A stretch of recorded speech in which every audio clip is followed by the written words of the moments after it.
New York City topping the list of cities with the worst air quality in the world for a bit. You're looking live right now. That is Philadelphia, that city, and Washington, D.C.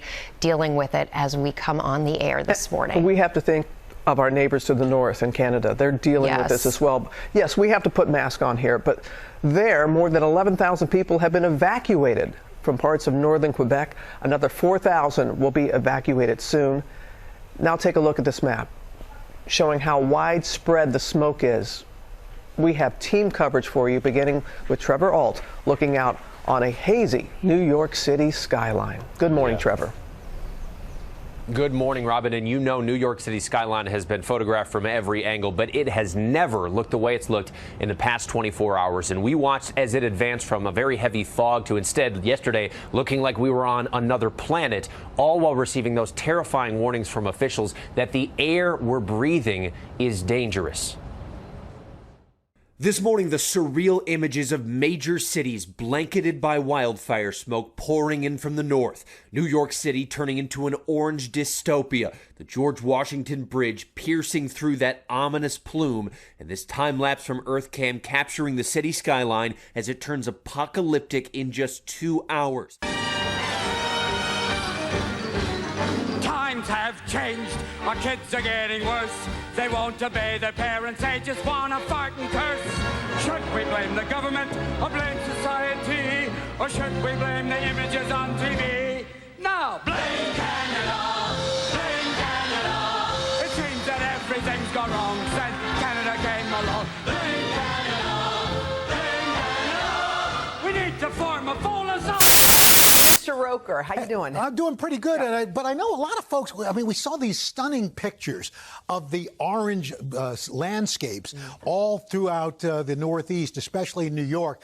But why was this smoke turning the skylines orange? Well, we got a little science lesson for you. Air molecule, basically, when it reflects sunlight. Now, in sunlight, there are all colors of the rainbow. However, it scatters those shorter wavelengths, such as blue. So that's why the sky is blue. Well, when you have a smoke particle, it's much bigger. And so what it happens, those particles much larger, and so they scatter the longer wavelengths like red and orange. So that's why the sky turned orange. Like, for example, with a rainbow, you'll have the water molecules, which are somewhere in between the air and a smoke column. That distributes all the colors.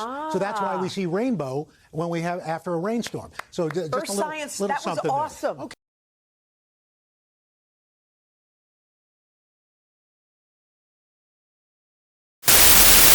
A train from Wyoming was loaded with more than 60,000 pounds of an explosive chemical, and 2 weeks later, it arrived in California empty. A mysterious disappearance of 30 tons of ammonium nitrate, a chemical often used as fertilizer, but is also a key component in explosives that has previously been used in several high-profile and devastating bombings. Union Pacific is the rail company that was transporting the chemical. According to their investigation, they don't believe foul play is involved. A Federal Railroad Administration representative said they believe one of the train car's gates was not properly closed, leading to the chemical leaking through the rail car along the 1,000-mile track.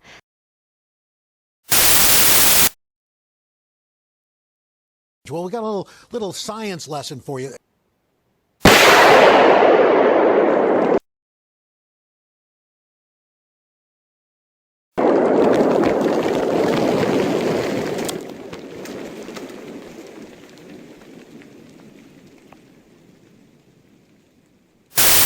Remember that smoke, orange smoke in New York? And it was kind of all over Northeast, but somehow it was only orange in New York. And then, you know, remember a few weeks ago we did the show on ammonium nitrate missing from the train going to California, like 60,000 pounds of it, 30 tons. And we called it, you know, like real life Breaking Bad scenario. Well, it is definitely Breaking Bad, and it's, you know, somebody's up to something. This is the video from Alberta. That's a forest fire passing by to the south of the homestead here. It's burning down in that direction somewhere, southwest. That's where it's burning. Suddenly came up in a giant plume today. just for no apparent reason whatsoever. Suddenly there was a giant plume of smoke. You know, that's not how fires start, eh? Like, if someone throws a cigarette, you know, there'll be a little fire and then you'll see the smoke and the smoke will rise and people will go and look. A giant plume, like a mushroom cloud. Like someone set off a nuke. Like, that's what it looked like. It was that big. I mean...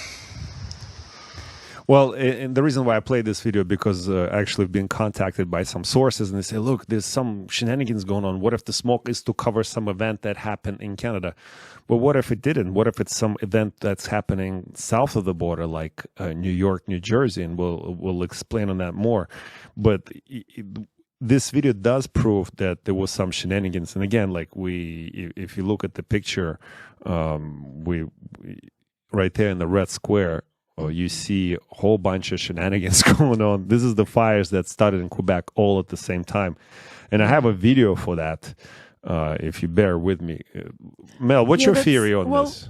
I don't know exactly what's going on, but I do feel like there's really something super sketchy going on. Like, it just seems very random. I've seen a lot of different information as well. And that, all the fires started at the same time.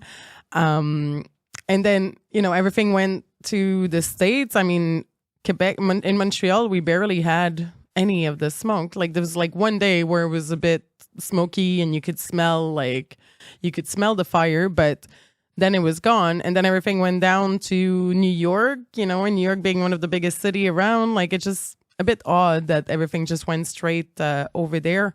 And they're blaming Canada, which is another pre-programming. Remember that song Blame Canada from South Park, right? That's an old one. I dare you to sing it. Maybe not. Blame Canada. Blame Canada. Oh, you're a lot better than I am. But yeah, so it's just a weird situation that we have going on right now, and then it's pushing the whole idea of like, oh, you better stay inside. And then I've seen way more people wearing masks again now for the smoke, and it's like another fear factor. It's another fear factor that's also promoting and helping push the propaganda of climate change, because of course it's climate change's fault. Like, it's not normal that we have fire at this time of the year. Usually it's later on in the summer. So people are freaking out. Keeps us in our fears, right? Yeah, well, let's watch this video really quick. This is a little bit better copy than the video we played on the last one. This is, it is Zoom Earth, but it is absolutely right. So this is June 2nd that I am showing you. June 2nd at 8:10 a.m. And it goes up. I'm going to click up every 10 minutes images. This is Quebec area. As you can see, there is a small amount of smoke right in this area of Quebec. And it just, boom, starts. So we're at 8:40 a.m., 8:50, 9 a.m., 9:20, 9:30, 9:40, 9:50. You have some starting down here, 10 a.m. One erupts. Long story short, I just fast forwarded a bit. Down here. You can see the fire starting everywhere at the same time. Southern Quebec, 12 a.m., 12 p.m., I'm sorry. This is an attack. Now we're at 1:30 p.m. Over here. And they're not even close to each other or anything Over like that here. either, So 1, 2, 3, 4, 5, 6, 7, A 8, whole bunch of down south, 9, 10, 11, 12, 13, 14, and you've got more little blips. Glenn, how do you explain that?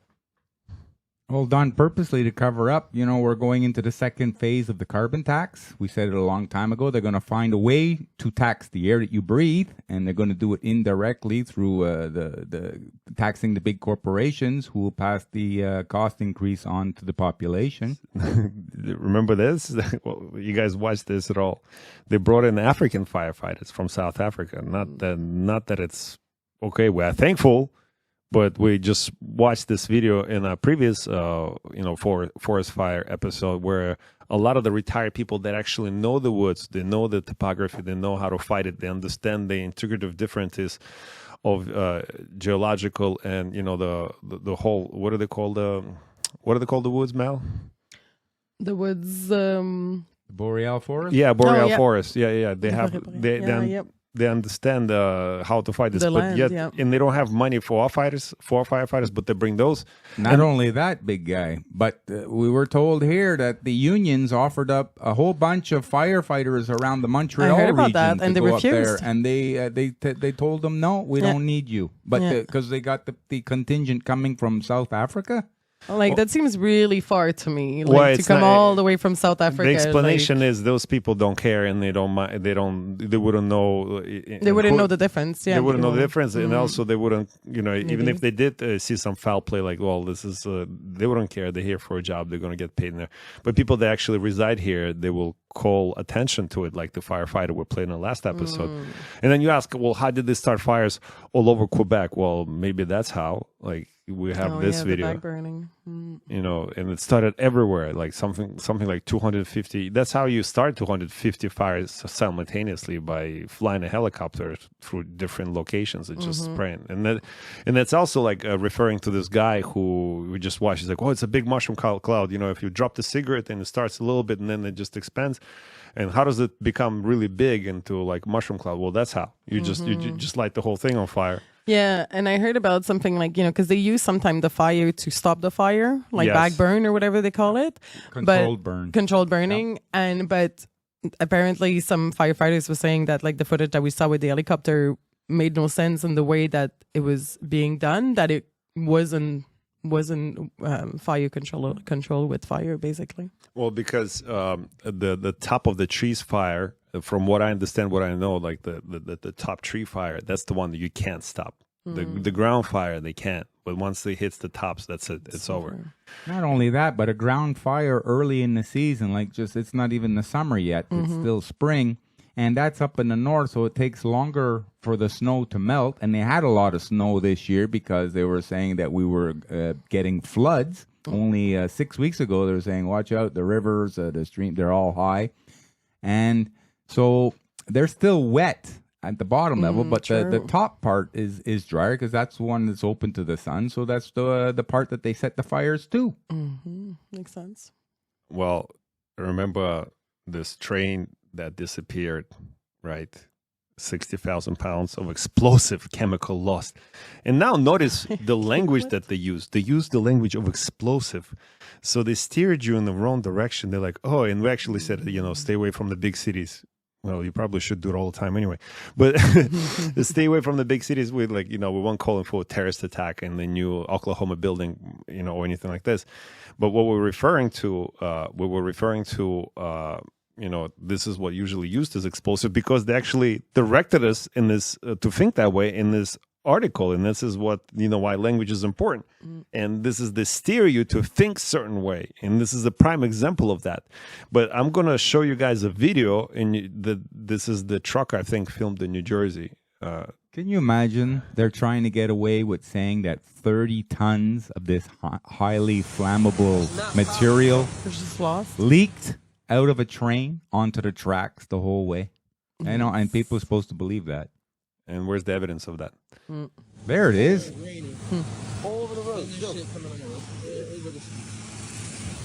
So what this video is referring, brothers and sisters, so the rain that happened shortly after the yellow smoke was able to bring down whatever that substance was in the air. And they came out sort of like this white, and I'll play this video again. Yeah, it's weird, huh? But what is this shit on the ground? That's not solid, bro. And that's what I mean, brothers and sisters. You have the power of broadcasting studio in your hand all the time. You can put it on your Facebooks, Instagrams, Petograms, or whatever they are, and Twitters, and then we'll, shows like us will help you connect the dots. Remember the 60,000 pounds that were missing, 30 tons?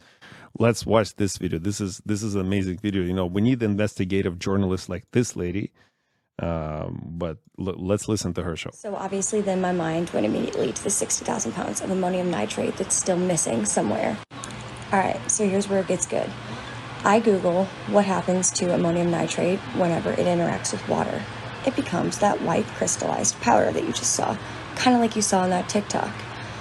Then I remember that I saw this tweet yesterday. Ammonium nitrate, when exposed to sunlight, oxidizes and creates nitric acid, which then becomes an orange cloud. What were they calling New York City yesterday? Oh, that's right. An orange cloud. So now I need more information beyond Google Images. So I find this official ammonium nitrate safety guide. This is the main points of it right here. How and when ammonium nitrate turns dangerous. It poses a major threat because it's an oxidizer, which means it's an oxygen-rich compound that accelerates fires and explosions. Destabilizing ammonium nitrate, making it self-reactive and prone to releasing flammable and ignitable gases. Then I go over to what makes it the most dangerous, and what do you know? It being confined in containers is a big no. Well, then I think about it and I'm like, okay, well, the only way that it was confined was in a container because it went missing from a train. So, there we have it. The last thing I want to say is that Quebec, which they say is what's causing all of this. Yeah, and that's the point she's making. Point she's making is it's 517 miles away from New York City, but nowhere along the path of that smoke, supposed smoke, we saw that orange. Like here in Montreal, I didn't see it to be orange. Got to blow from the north to the south, and it didn't pass through here, so I don't know how it got there. So it didn't the normal way. Like we did get some rain that they didn't get in some other places, which probably in a way would help with not getting as much smoke. But it just was weird to me that, yeah, like how did it all go down to New York? Also, they'll tell you it's like a meteo pattern and the winds blow this way. And so obviously it skipped Montreal. Quebec always gets blamed for everything. Yeah. And by the way, big guy, how you edit these shows, you should be a private investigator. Well, how do you know I'm not?